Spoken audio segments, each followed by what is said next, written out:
Welcome to The Good Bot, a podcast focusing on the intersection of artificial intelligence, healthcare, and the law. I'm Brett Mason, your host. As a trial lawyer here at Troutman Pepper Locke, my primary focus is on litigating and trying cases for life sciences and healthcare companies. However, as a self-proclaimed tech enthusiast, I'm also deeply fascinated by the role of technology in advancing the healthcare industry. Our mission with this podcast is to equip you with a comprehensive understanding of artificial intelligence technology, its current and potential future applications in healthcare, and the legal implications of integrating this technology into the healthcare sector. If you need a basic understanding of what artificial intelligence technology is and how it's being integrated into healthcare, I recommend starting with our inaugural episode. There, we lay the groundwork for understanding the technology that is the basis of all of our discussions. I'm really excited to welcome to the podcast today two of my colleagues from Troutman Pepper Locke, Whaley and Emma Trivax. We are going to have an exciting discussion today talking about some of the regulatory and legislative action that's occurring around artificial intelligence. So Emma, Erin, glad to have you guys here. Thanks for joining me. Glad to be here. Thank you. Thanks for having us. So Erin, could you start us off by giving us an overview of how AI is currently being utilized in the healthcare industry? I'd be happy to. One of the things that folks don't realize is that AI has been used in healthcare for quite a while. When we think about AI in healthcare, we have seen it used in revenue cycle management. So it has been used to run billing analytics, help improve billing platforms. We have also seen it for years on the clinical side in electronic medical records in the form of clinical decision support tools, or in the form of drug-drug interaction alerts when a provider goes to prescribe a new drug, or an allergy alert. What is really getting a lot of attention and fanfare, and appropriately so, is the use of generative AI in healthcare. And that has numerous applications. One of the places we are seeing it a lot is in virtual scribes. So AI that can listen to an interaction between a provider and a patient and create a patient note from that, or help the provider to draft a communication to the patient as a follow-up. There are a lot of other exciting applications of that, including predictive analytics, using various readmission risk scores, trying to predict where gaps in care need to be filled in order to improve health. We see it on the pharmaceutical side with respect to research and potential new drug discovery. We see it in imaging. And can AI read an image better than a clinician can? So we are continuing to see that evolution, and we're really only at the beginning. Well, Erin, thank you so much for that rundown. I love hearing you say that AI has been used. It's been in healthcare. This is nothing new. And that's something we're seeing across industries with artificial intelligence. It has been incorporated into industries, that this generative AI, the ability to create this content, is the exciting new area that we're seeing. And I actually heard this past week an interesting statistic. The FDA has actually only approved around 1,000 medical devices that have an AI-enabled component from 1995 till 2024. But the exciting thing is everything that's coming to us now, the things that we're looking forward to and that we're looking ahead to. So thanks for that rundown. And Emma, what are some of the risks associated with integrating artificial intelligence into healthcare and care for patients? Yeah. So, and I don't want to fearmonger or make anyone feel uncomfortable, but there certainly are risks, just as there are plenty of benefits. But the risks, one of the main concerns that we are seeing is patient safety, right? So AI systems, they are flawed. They can make errors. And when it comes to healthcare, sometimes these errors can have serious consequences. If, for instance, there is some sort of transcription software that transcribes incorrectly into a patient's chart, and then a doctor later on relies on that incorrect transcription, that could mean improper healthcare as a result. Another issue that we see is actually bias. So AI systems, they are taught a limited set of things, and depending on what they're taught, it can lead to creating certain biases, right? So if there are a certain amount of patients, a certain subset of patients that the AI is relying on for its data, and then a new patient comes in who's different than other patients, the data that it's relying on might not be correct, right? It is biased in any way that an AI system can be biased. So it leads to these disparities in treatment and outcomes. And last, there's this really big challenge we're seeing of accountability. Who is responsible when an AI system makes a mistake? Is it the healthcare provider? Is it the AI developer? We are seeing many medical malpractice insurance companies creating policies, either never permitting AI to be covered under their policies, certain use cases permitted. So there is a massive question we're trying to untangle right now as to where does the responsibility lie when AI is utilized? And that's a difficult question that's going to continue to be an area of controversy, I think, moving forward, Emma. I always think it's interesting when we're talking about how accurate the AI is or could be, and what if it makes mistakes when we know that human beings make mistakes. And perhaps the AI, while it may not be perfect, it could be more accurate than human beings. So I think it'll be interesting as more technology is adopted and we can actually run some studies and look at accuracy of AI versus accuracy of humans manually inputting, for example, the different medical information in a medical record. So Emma, you and I have talked a lot in the past couple of months about different things, the complexity of AI integration in the healthcare industry. And we've talked about the newly enacted legislation in Colorado, which is kind of being looked to as a model or a potential playbook for other states in thinking about how they want to deal with AI from a legislative perspective. So can you just talk to us about what are some of the main takeaways initially from the Colorado Act? Yeah, that's a great question. So the Colorado Act, it's called the Colorado Artificial Intelligence Act, or I keep calling it CAIA as an easy way to remember it. It's a comprehensive law that focuses on the development and deployment of high-risk AI systems. And what it really does is it's trying to regulate AI to prevent what I just mentioned, that algorithmic discrimination or bias. And it promotes transparency and accountability for patients because one of the main focuses here within that act, within CAIA, was informed consent and transparency. And I think a lot of states are looking towards this because the question of informed consent has come up a lot, as well as other questions like ethical consideration. So this CAIA, this Colorado Act, is a great framework for other states to start building off of, like you just mentioned, Brett. And now I know one of the things that they talk about in that act is they talk about defining different types of artificial intelligence systems. My understanding is that there is a definition for a high-risk artificial intelligence system under the law. And Erin, I wonder if you could just talk us through how are they defining and what qualifies as a high-risk artificial intelligence system under the Colorado law? The Colorado law is defining that high-risk AI system as a system that makes or is a substantial factor in making consequential decisions. It's a really interesting definition because there is a lot of room for interpretation there. Absolutely. And if we think about the example of an AI scribe in healthcare and Emma's example of what if that AI scribe mistranscribes something that then leads to errors and reliance on incorrect information down the line. A lot of what we're seeing is those AI scribes, those assistants in healthcare simply provided the starting point for the clinician, but it remains the clinician's responsibility to confirm that the information that they are capturing in the EMR is correct. So it is not acting independently to create the final documentation. It is creating a draft, whether it is a draft of the office note or a procedure note or a communication to a patient. It is simply that. It is a starting point. It is a draft. And so I think some would argue that that would not qualify as a high-risk AI system because you do have that human intervention.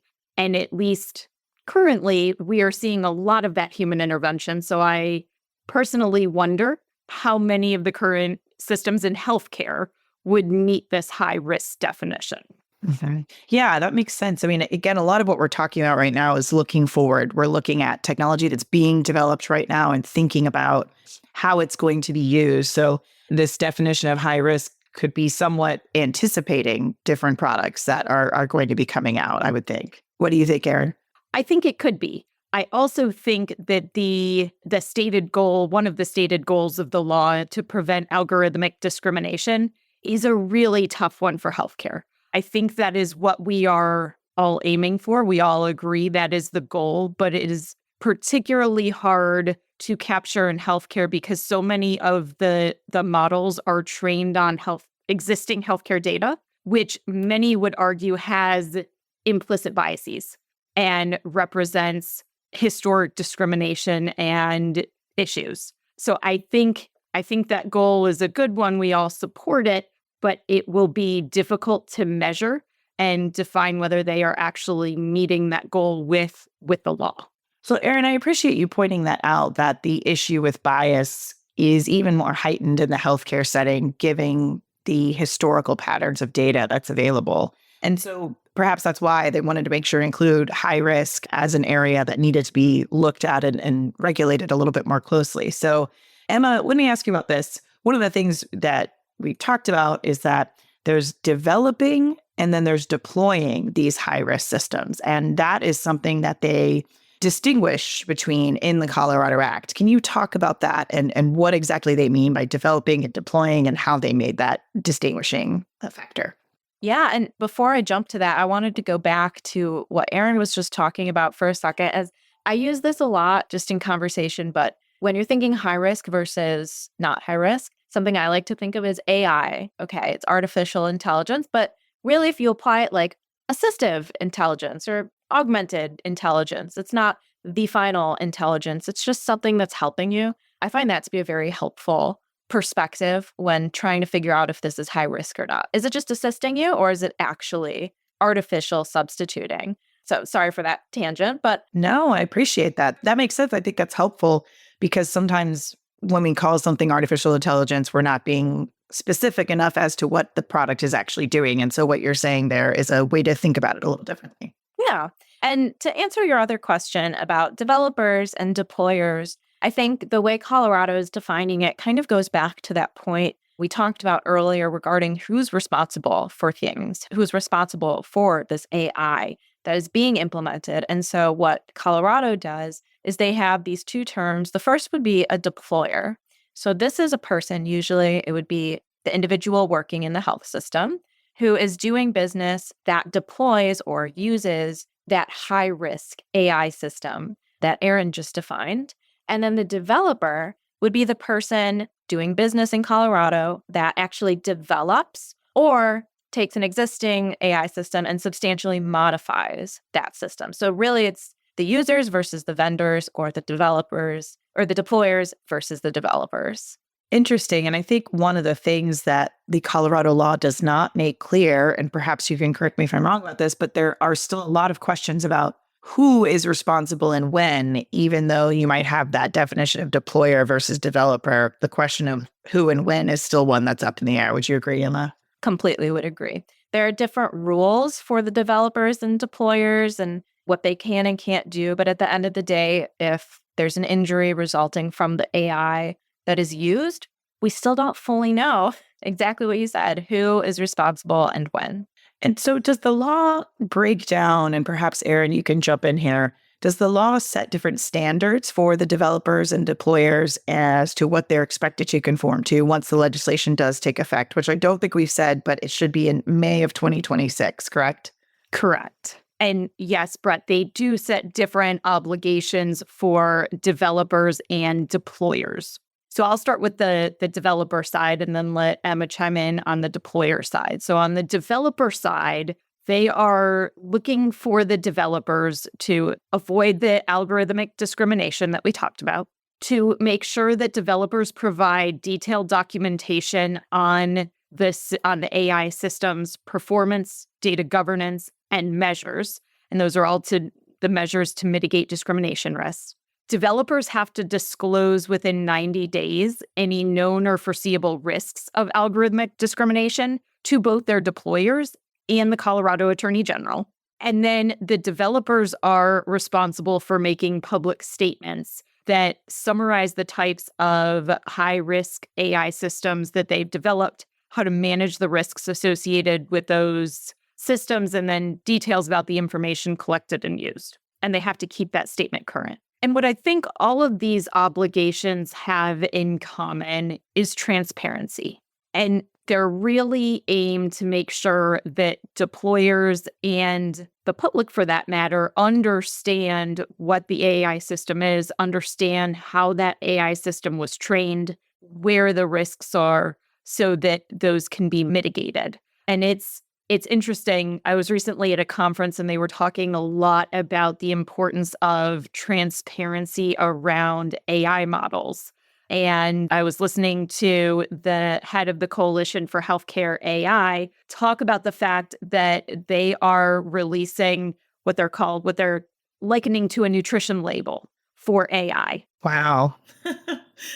Wow. Yes, it's really interesting and exciting to help create a standard format for AI developers to communicate the really important details of their AI models so that everybody knows what they're dealing with. And I can already see in my area, pharmaceutical and medical device products, some people likening these to warnings, these nutrition labels. I think it is similar to the warnings and making sure that there is that full transparency as to the benefits, the risks, the development, the data sets that the models were trained on, so that folks can determine whether it's a good fit for their populations, whether they're going to need to tweak it for their populations, and make sure that everybody is going into this eyes wide open. Wow, that's really fascinating, especially considering that the developers have to provide that information both to the deployers, so those who will be using their systems, but also to the public who may be impacted by those systems. So it'll be interesting to see how companies address that and what type of statements they put together. So Emma, why don't you talk to us now about the deployers? What does the Colorado Act require for deployers of these AI systems? Yeah, so it's almost twofold here. So first, they're requiring certain notifications be made. And then on the flip side, they also have different ways to implement policies about AI. So first, I'll talk about those notifications. So to the idea of transparency and consent, they are going to be required to make pre-decision notifications to the consumers. So if one of those high-risk AI systems are used, they must be informing the patients or the consumers before any kind of consequential decision is made using that system.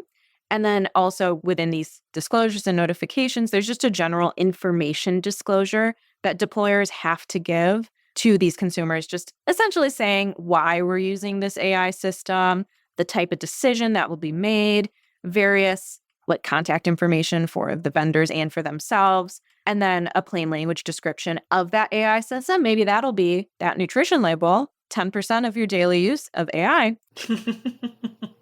And then the last kind of notification that has to be made are adverse decisions. So if a consequential decision or healthcare outcome comes out that is adverse or negative for the consumer or patient, the deployers have to disclose the reasons for that decision, what data was used, what sources were used for that data.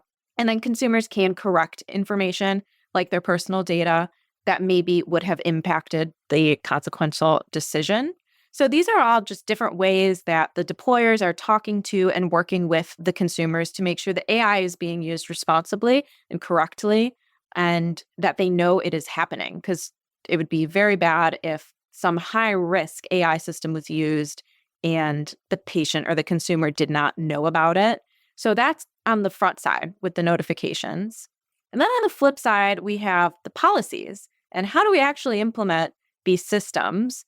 Because deployers, particularly in the healthcare field, healthcare providers, we have to make sure that policies are always very clear, written out in advance. So the deployers have to implement risk management policies and programs to govern these deployments of these high-risk systems. And again, like Erin was saying with the vendor or with the developers, they will have to disclose any kind of risks or known iterations of algorithmic discrimination.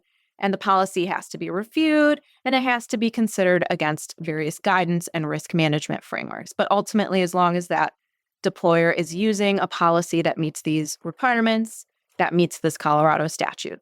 Thank you for breaking that down. I find it fascinating that the law is requiring deployers to provide plain language descriptions of the AI systems. And I'm curious if you think that deployers and developers will end up working together to make sure that whatever language the deployer is including in their information disclosure is, first of all, accurate, because I know a lot of doctors probably would have difficulty describing different technologies that they use. And second of all, that it provides the amount of language that's needed. I mean, what do you think, Emma? Do you see there being some coordination between deployers and developers over these information disclosure and transparency requirements? I think in an ideal world, yes, they will work together and come up with these great plain language descriptions that would match what the deployer and the developer think this AI is. I think in reality, it will be a bit more difficult unless the developers are explicitly required to provide the deployers with this language, because like you just mentioned, sometimes it can be hard for physicians to even take the time where they need to sit down and think, how do we explain this in plain language? Attorneys sometimes have to get involved if the developers don't give it to them. So in an ideal world, yes. In reality, they probably won't be working together as much as we'd like. And I would say, as a products litigator, the potential failure to warn implications for all of these are already scaring me. So let's talk a little bit more about moving forward. As AI is consistently evolving, Emma, what are some of the policies that have to be, do they have to be continuously monitored and reviewed to keep up with technological advancements? Yes, that's a great question. So there has to be an assessment done of these policies and the systems at least annually, or before you deploy it, and then at least annually after. And then an assessment is also required additionally within 90 days after any substantial modification is done to the AI system. So basically, you've got kind of three requirements: before deployment, annually, and then 90 days after any big change. And these assessments, look, it's full thumb and it covers everything, but some of the things would be the purpose, use cases, analyzing risks of algorithmic discrimination and how to mitigate that, the type of data categories processed and the outputs produced. So there's a litany of things that are reviewed, but ultimately, yes, at least annually. And then deployers have to maintain this impact assessment and all those records for 3 years after the final deployment of the AI system. Emma, I find this interesting because a lot of AI systems, the point of the AI is that it's taught to be continuously learning. So if you have a system that's learning based on information that it is obtaining just through use of the system, how are we going to know if there's been a substantial modification to the AI system if it's learning and growing in and of itself, such that that 90-day notification time period begins? And I think that's one of the things that's really interesting about these systems is that we maybe don't always have a red flag that, hey, a substantial change has been made. Yeah. Do you think that there's been consideration of that when they were making these requirements? So I do think that this 90-day requirement could be problematic, but it goes back to, it's very subjective. What does a substantial modification mean? The deployer could have an idea of what it is just learning as AI goes. Is that substantial after a certain amount of time? Or does it have to be an actual, you go in, make a change to the system, and then that's substantial? We don't have an answer. And the Colorado law doesn't define that for us. So basically, get with your lawyers. Absolutely, Brett. And Brett, I would say that large academic medical centers that have implemented various AI algorithms have dedicated and are dedicating a lot of resources to QAing those algorithms and that AI. So they are constantly looking at things like drift. They are looking at outcomes and trying to measure that. And really, that's all in the name of patient safety and making sure that there is good output from that AI. At this conference I was at, I heard the term algorithmovigilance. So similar to pharmacovigilance that we see on the pharma side. Wow. Looking at that on the AI side, which I thought was just a fascinating concept, and I'm sure we'll see a lot more of. Absolutely. Well, with all of these requirements in the law, Erin, can you talk about, are there exemptions that the law contains for deployers or more developers? Yes, like every good rule, there are exceptions. And whether you qualify for an exception requires you to really examine those. and examine your business, but generally at a high level, there are exemptions for deployers with fewer than 50 employees, those who don't use their own data to train the models. And that's when the AI system is used for its intended purpose. There are also exemptions for developer and deployer systems that are approved by federal agencies and entities that are subject to existing laws like HIPAA, which may cover a lot of our standard healthcare, traditional healthcare providers, as long as they are not using an AI system that would be considered high risk. That makes sense. So if they're using a system just for scheduling or for just simple kind of maintenance or administrative things, that wouldn't fall under all of these requirements, right? Arguably, yes. Arguably, yes, of course. That is how we are interpreting it currently, but the devil will be in the details, and we'll have to see how the interpretations play out once the law goes into effect. And so you just mentioned, and as you said, the devil's in the details, that it always is with this type of legislation. But you mentioned that if the HIPAA-covered entity is using a system that's not considered high risk, they would be exempt. So Emma, can you talk to us about what types of AI systems used by HIPAA-covered entities might be considered high risk? So the key here is might be. Of course. Right? So this is our interpretation, but things that we think could be considered high risk here would be things like actual disease diagnosis, for example, or clinical outcome predictions, coverage determinations, because that can be very detrimental if you get it wrong. Imaging, right? I think Erin mentioned that earlier, how a lot of AI systems now can review images and give diagnoses based on that. So things in that nature, right? Stuff that would directly impact the health or treatment of a patient.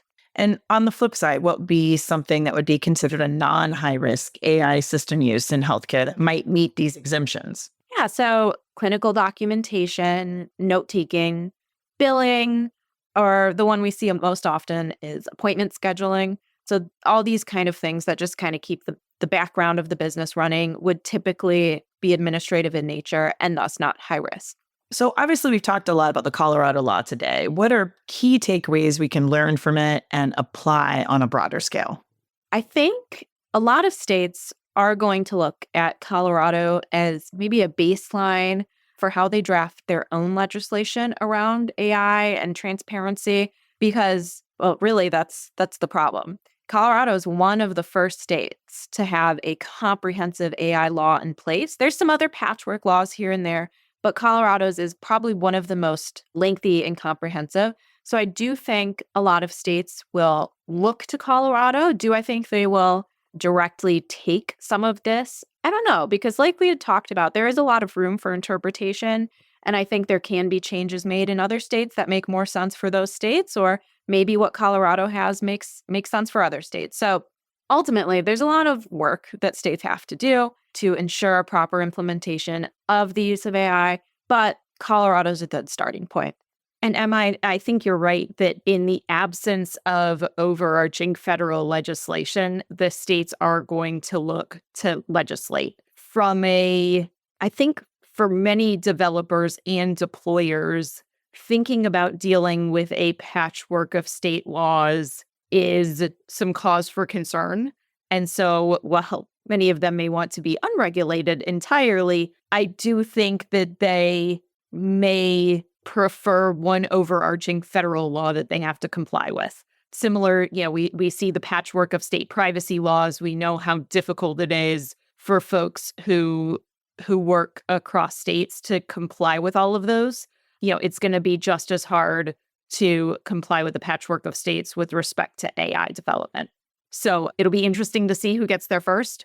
And if federal law does curtail some of the state efforts, but in the end, developers and deployers, I think transparency is going to be key.